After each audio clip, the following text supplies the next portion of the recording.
일일 시사권장량 채워가세요. 골고루 담았습니다. 당신만을 위한 하루 시사 김성환의 시사야. 올해 상반기 무역 수지가 역대 최대 적자를 기록한 데 이어서 6월 소비자 물가 상승률이 24년 만에 6%를 넘어섰습니다. 이 지속적인 물가 상승으로 경기 침체 우려가 커지는 상황인데요. 하향 곡선을 그리고 있는 경제 지표가 하반기에는 어떤 흐름을 보일지 양준석 가톨릭대 경제학과 교수 연결해서 얘기 나눠보도록 하겠습니다. 교수님 안녕하십니까? 안녕하세요. 네, 지금 물가 상승률이 많은 분들께 좀 이른바 충격을 줬다고 해야 될까요? 한 6%대를 지금 찍고 있는 상황인데요. 이 물가 상승률 이 정도 나올 거라고 전문가들은 혹시 예상하셨습니까?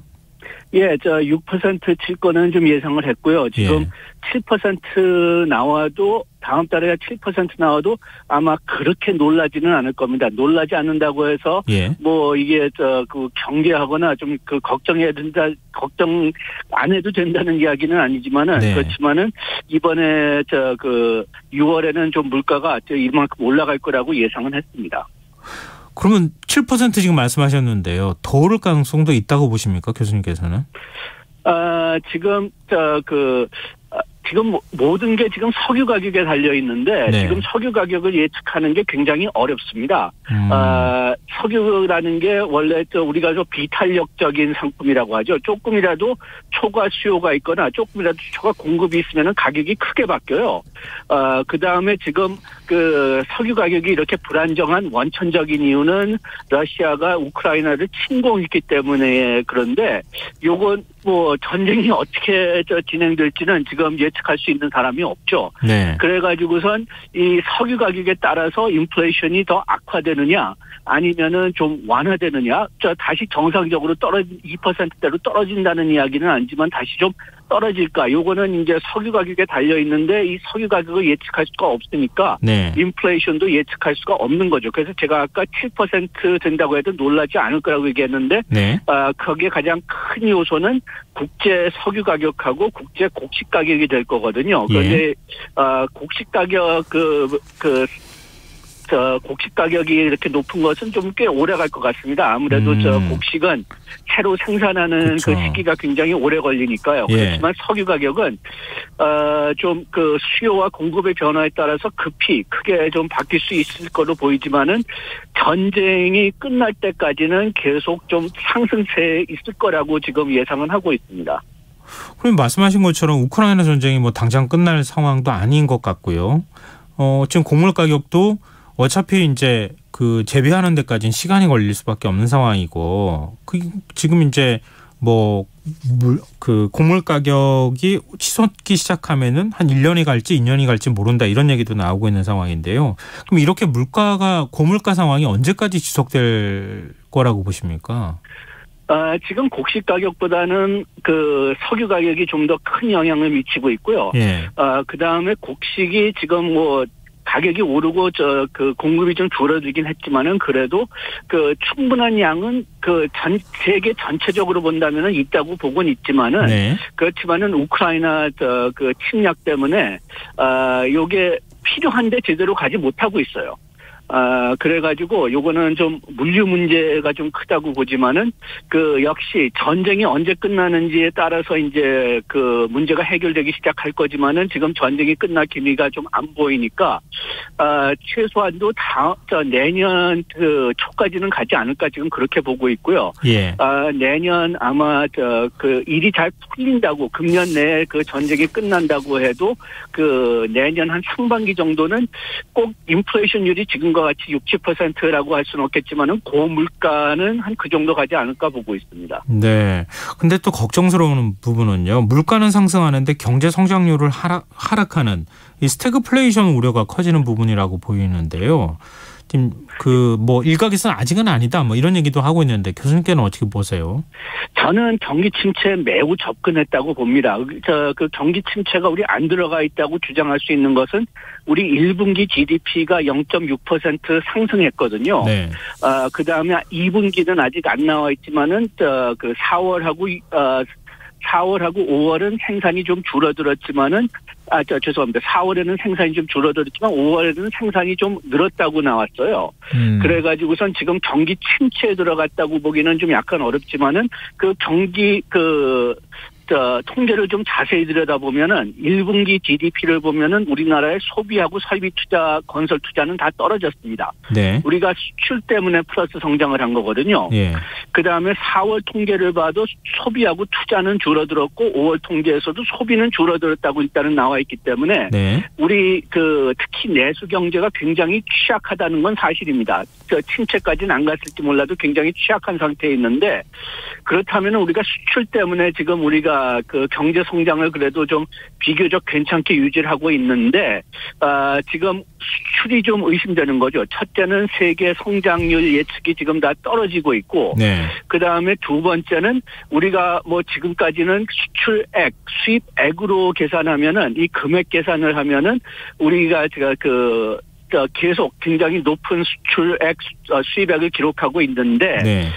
그 수출 물량을 보면은 수입 물량도 마찬가지지만은 물량을 보면은 우리가 6월에는 마이너스 성장을 했어요. 예. 그러니까 우리가 돈은 많이 받았지만은 우리가 실제로 수출한 물건들은 좀 줄어들었다는 거죠. 예. 4월도 좀 줄어들었거든요. 5월에는 늘었지만은. 예. 그래가지고 지금 걱정되는 게 우리가 수출액이 계속 는다고 해도 수출량이 줄어들면은 실물 경제는 줄어든다는 뜻이거든요. 네.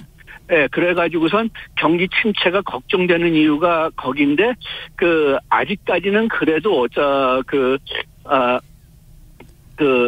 GDP가 이번에 2분기에는 그래도 플러스 성장하지 않을 거냐, 좀 낮을지는 몰라도. 그렇기 네. 때문에 아직 침체에 들어갔다고 얘기하기는 좀 시기상조인 것 같지만은, 아까 얘기했지만 우리 내수가 계속 약하고, 그 다음에 수출도 만약 줄어든다면은, 뭐, 침체를 외면하기가 어렵겠죠. 근데 지금 역대 상반기 기준으로는 최대 적자, 무역 적자만 기준으로 해서 103억 달러의 적자를 기록했거든요. 근데 이런 무역 적자가 앞으로도 좀 계속될까요? 지금 계속 될 거라고 보고 있습니다. 그 이유가 뭐냐 하면은 지금 우리가 큰 수출액, 큰 수입액을 기록하는 이유가 근본적으로 글로벌 인플레이션이거든요. 네. 그래서 우리가 어떤 면에서는 그쪽에 피해자지만 또 수출 측면에서는 수혜자가 된 거죠. 그래가지고 우리가 비싼 가격으로 수입을 하지만 비싼 가격으로 수출을 한다면은 이 인플레이션 효과가 좀 상쇄될 테지만은 우리가 수출만 하기 위해서 수입은 하지 않는 거거든요. 네. 우리가 국내 사용으로도 이 수입한 뭐 원유나 곡식 같은 거를 쓰기 때문에 그런 차원에서는 우리가 일단 물가가 계속 될 때까지는 무역 다시 흑자로 들어오기는 좀 어려울 거라고 보고 있습니다. 그래서 네. 당장은 원유 가격이 떨어지고 곡식 가격이 떨어질 때까지는 무역 적자가 그래도 좀 계속 될 거라고 보고 있어요. 네, 그럼 당장 외환 보유액에 대해서 걱정하시는 분들이 많거든요. 예. 교수님께서는 어떻게 보세요? 예, 외환 보유액이 떨어지는 것은 어떤 면에서는 당연한 효과라고 얘기할 수가 있어요. 우리가 외환 보유액을 얻는 방법은 수출을 무역 흑자를 내 가지고선 달러를 벌거나 아니면은 우리나라에 외국인 투자가 많이 들어와서 이제 달러가 우리나라 오는 두 채널이 있는데 네. 그 두 방법 다 금년 보면은 다 무역은 적자가 돼 있고 투자도 지금 떠나고 있기 때문에 네. 그렇기 때문에 그렇기 때문에 외환 보유액이 증가하지 못하는 추세는 확실하고 거기에다가 지금 우리가 환율 시장을 좀 안정화시키기 위해서 이번에 좀 돈을 많이 썼다고 기록되어 있습니다. 네. 그래가지고선 외환 보유액이 떨어질 수밖에 없고 그렇다고 해서 우리가 외환 시장의 어떤 문제를 막는 그것을 좀 멈춰야 되느냐? 그거는 아닌 것 같아요. 우리가 외환 시장을 좀 안정화시켜야 될 필요가 있기 때문에 그렇지만은 네. 우리가 이렇게 외환 보유액을 외환 시장 안정화에 쓰는데 조금 좀 신중하게 접근할 필요는 있습니다. 우리가 1997년에 글로벌 금융 외환 위기 들어갔을 때 그때 좀 외환 보유액이 그렇게 많지도 않았지만은 좀 함부로 썼거든요. 외환 네. 시장을 안정화시킨다고 해가지고. 네. 그래가지고선 우리가 외환 시장 안정화시킬 필요는 확실히 있지만은 좀 이것을 신중하게 접근해야 될 필요는 있을 것 같습니다. 저 한미 그 달러 스와핑을 한다거나 이런 방식은 안 되는 겁니까? 달러 스와핑이 제가 봤을 때는 지금 그 실질적인 필요는 아직까지는 없을 것 같아요. 우리가 저 옛날하고 지금하고 크게 달라진 그 사항 중에 하나가 우리가 지금 외환 보유액을 상당 부분 미국 국채로 가지고 있습니다. 네. 그런데 그 미국 연준이 작년에 새로운 패시리티를 만들었어요. 그래가지고 우리가 미국 국채를 담보로 달러를 빌릴 수가 있어요. 그렇게 된다면은 우리가 스왑을 계약하는 것보다는 좀 더 많은 금액의 그 달러 유동성을 지금 미국 국채를 통해서 가지고 있거든요. 네. 그렇지만 스왑이 중요할 수 있는 이유는 그 어떤 그 실물적인 이유보다는 심리적으로 중요합니다. 그래서 미국하고 일단 스왑을 맺었으면은 미국이 그 한국을 뒷받침해주고 있구나, 지원을 해줄 의사가 있구나. 그렇게 해석하기 때문에 뭐 상징적이라도 좀 스왑이 있으면은 좋을 수가 있지만은 네. 우리가 실물적으로 볼 때는 좀 그렇게 뭐 옛날 같이 아주 필요한 상태는 아니라고 생각합니다. 네, 알겠습니다. 지금 미국은 한 번에 금리 0.75%포인트를 인상하는 자이언트 스텝을 또 예고하고 있는 상황인데요. 이렇게 할 경우에 우리나라의 경우에 기준금리를 어떻게 해야 할지 금통위가 결정하는데 굉장히 고민이 많을 것 같거든요. 예, 우리나라가 지금 좀 취했던 전략은 그 미국이 계속 0.5%포인트씩 그 빅스텝을 할 거라는 것을 우리가 예상은 했어요. 한국은행에서. 네. 그래가지고선 한국은행은 우리가 미국처럼 금리를 빨리 많이 올릴 수는 없으니까 아까 얘기했듯이 내수가 좀 취약해가지고요.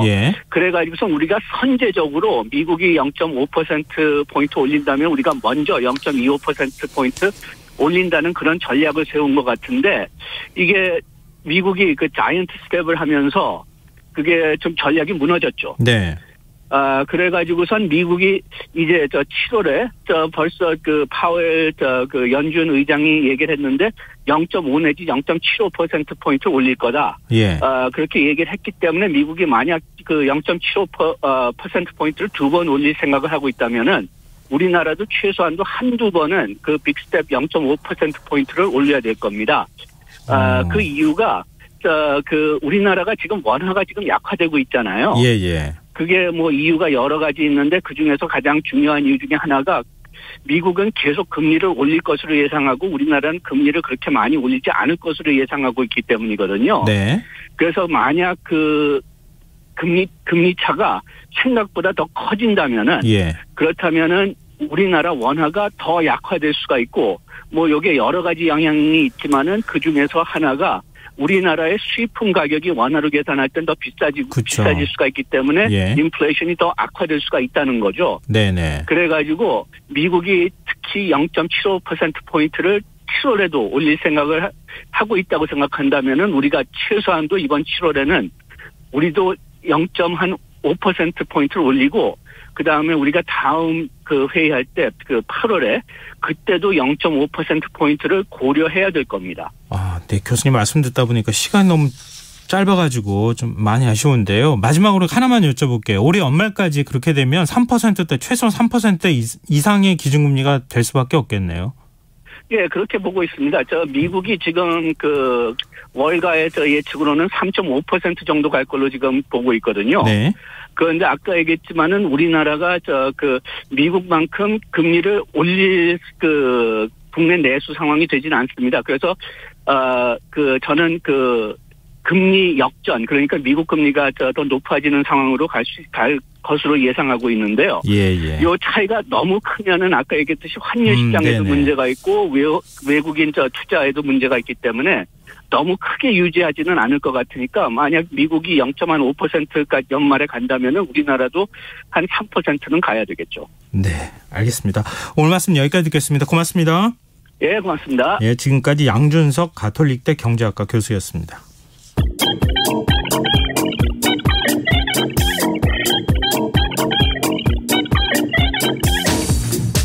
빅데이터로 인터넷에서 화제가 되고 있는 이슈를 살펴보는 시간입니다.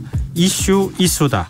빅데이터를 읽어주는 남자 김덕진 미래사회 IT연구소 소장 스튜디오에 나와 계십니다. 안녕하세요. 네, 안녕하세요. 반갑습니다. 네, 한 주간의 이슈 어떤 거 꼽아오셨습니까? 이번 주도 지난주에 이어서 일단 1위 분야가 환경입니다. 환경요? 네, 지난주 기억하실지 모르겠는데 지난주에도 1위였거든요. 환경 분야가. 네.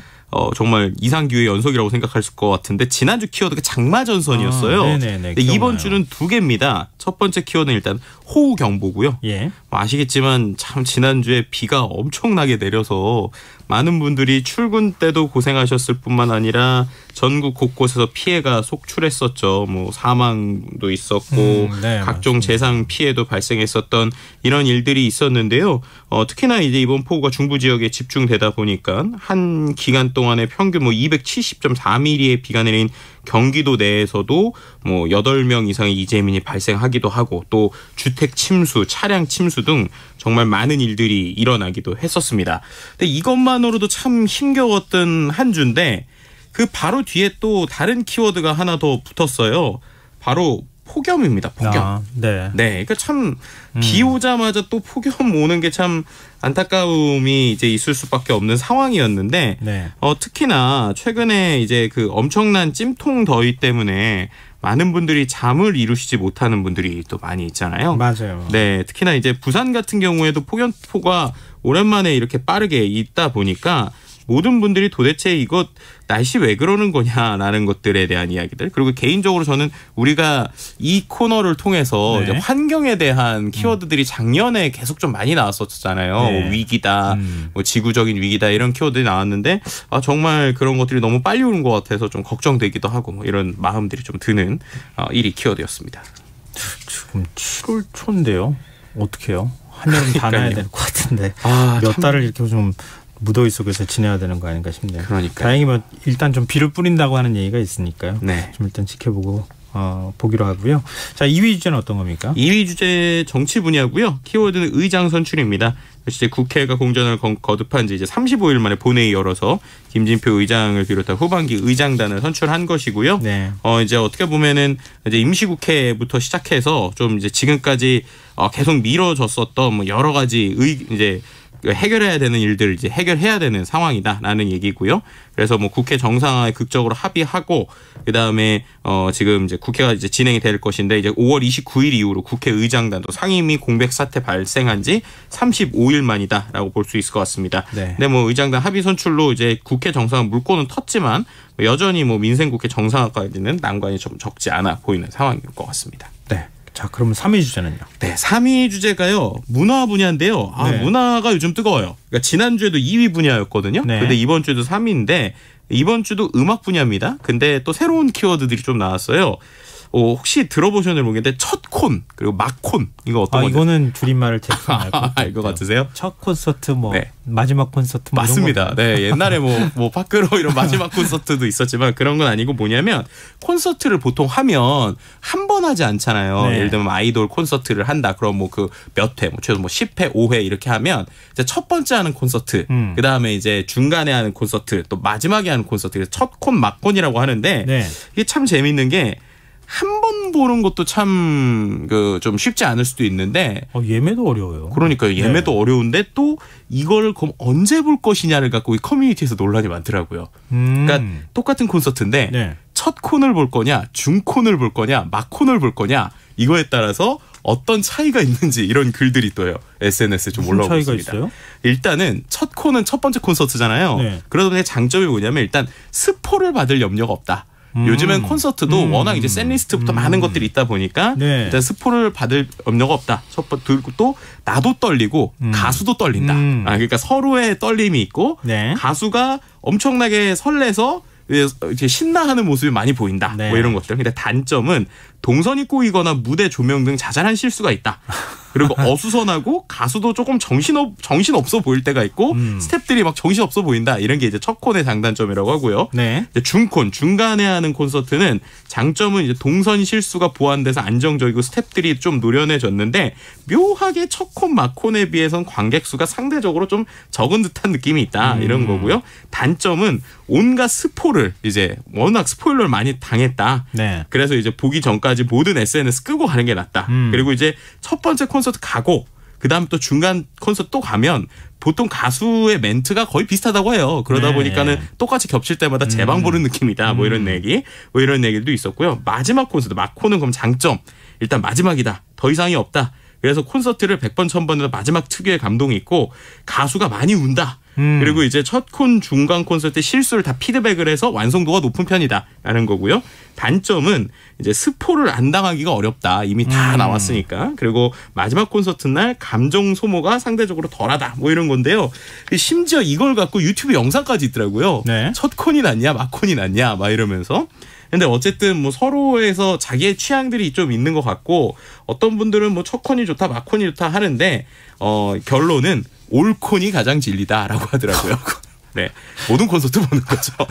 모든 콘서트를 다 다른 위치에서 봐서 정말 나의 팬심을 보여주는 뭐 이러한 첫 콘, 뭐 마콘 이런 콘서트 키워드가 이번에 좀 뽑혔습니다. 김덕진 소장은 어떤 콘을 제일 좋아하느냐고 이렇게 물어보려고 그랬는데, 네. 뭐 물어볼 필요가 없겠네요. 저는 이미 그래도 답을 말씀하셨네요. 아니 그래도 마콘을 한번 가보고 싶어요. 마지막 콘서트는 진짜 끝까지 가서 뭐 앵콜을 가기 때문에 일단 가수분들이 목 쉴 걸 걱정을 안 하시더라고요. 이미 네, 제가 물어볼 것까지 다 준비해가지고 나오신 것 같습니다. 아니 그런 거 아닌데 어쨌든. 자, 다른 문화 키워드가 있다면서요? 네, 다른 문화 키워드 도서 분야에서 나왔고요. 키워드는 서울광장입니다. 이게 뭐냐면 서울시가 지난 2달 동안 시청 앞 서울광장에서 야외 도서관 행사인 책 읽는 서울광장이라고 하는 행사를 진행했다고 해요. 네. 그런데 이게 언제부터 시작된 거냐면 서울시 이제 지난 4월 23일 세계 책의 날을 시작으로 해서 매주 금요일 토요일 이틀씩 서울광장 잔디밭에 야외 서가 독서 공간 등을 조성한 거고요. 시민 누구나 서가에서 책을 가져다가 당일 잔디밭에서 읽을 수 있게 했지만 네. 책을 반납하지 않아도 제재하는 규정을 두진 않았다고 해요. 그랬는데 이게 2달 동안 이렇게 실험을 했는데 네. 총 3,000권의 책 중에서요. 분실이 딱 1.7%. 와. 네, 그러니까 52권만 분실이 됐고요. 예. 그러니까 총 45,000명이 이 행사를 19번 동안 방문했다고 해요. 그러니까 45,000명이 책을 읽으신 건데 네. 그 많은 책에 대한 왔다 갔다 하는 부분에서 딱 분실이 52권, 회당 분실 건수가 2.7권에 불과했다라는 것만 보더라도 우리나라의 이제 문화 시민들의 어떠한 성숙도가 높아졌구나라고 이제 평가하시는 분들도 있고요.